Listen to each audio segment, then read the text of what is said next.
بسم اللہ الرحمن الرحیم۔ السلام علیکم دوستو، یہ بنو امیہ کے دور کا ذکر ہے۔ خراسان کی سرحدوں پر جہاد ہو رہا تھا۔ فروخ نے جہاد پر جانے کی نیت کی، بیوی سے مشورہ کیا۔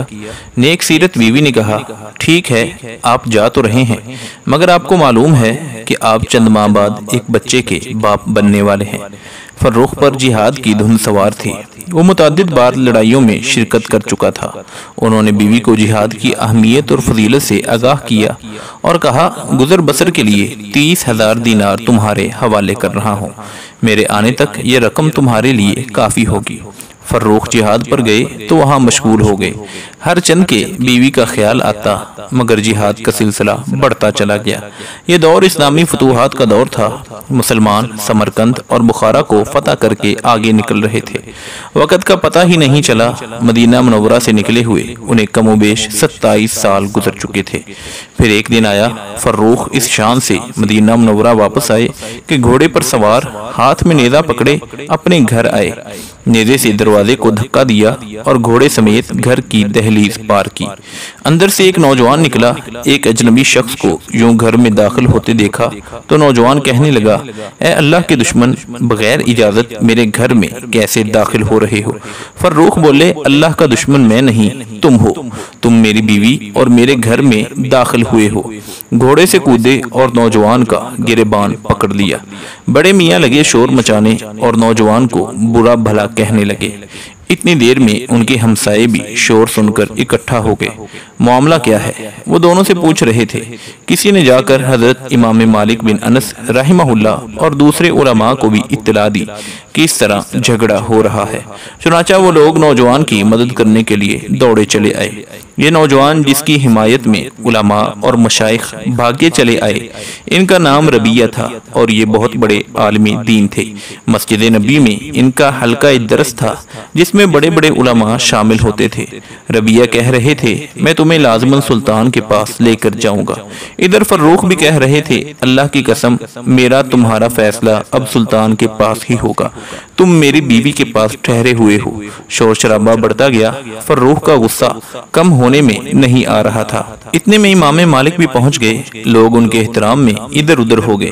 وہ آگے بڑھے اور بڑے میاں سے کہا، یہ گھر یقیناً تمہارا نہیں ہے، تمہارا کوئی اور گھر ہوگا۔ فروخ کہنے لگے، نہیں، یہ میرا گھر ہے اور میرا نام فروخ ہے۔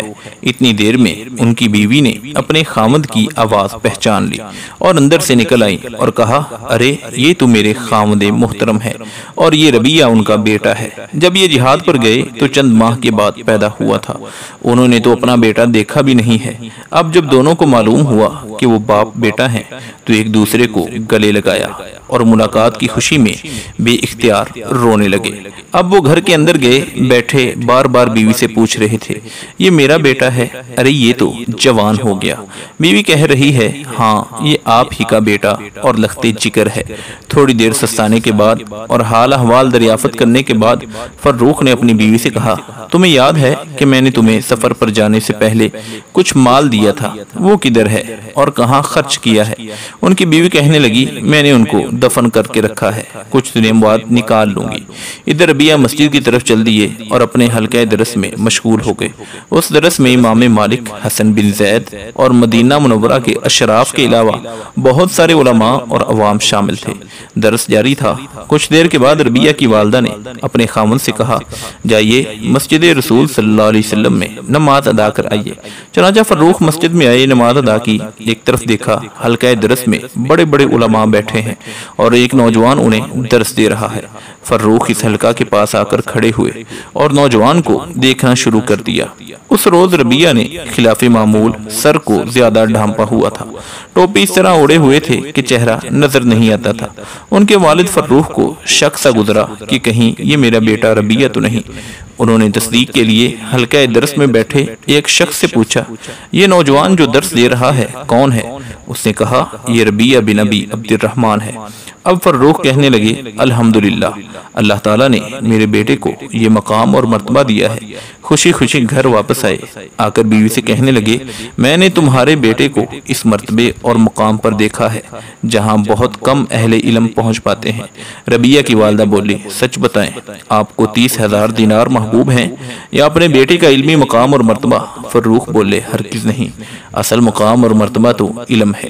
بیوی کہنے لگی پھر میں نے سارا مال آپ کے بیٹے کی تربیت اور تحصیل علم پر خرچ کر دیا ہے۔ فروخ کہنے لگے اللہ کی قسم تم نے اس مال کو ضائع نہیں کیا۔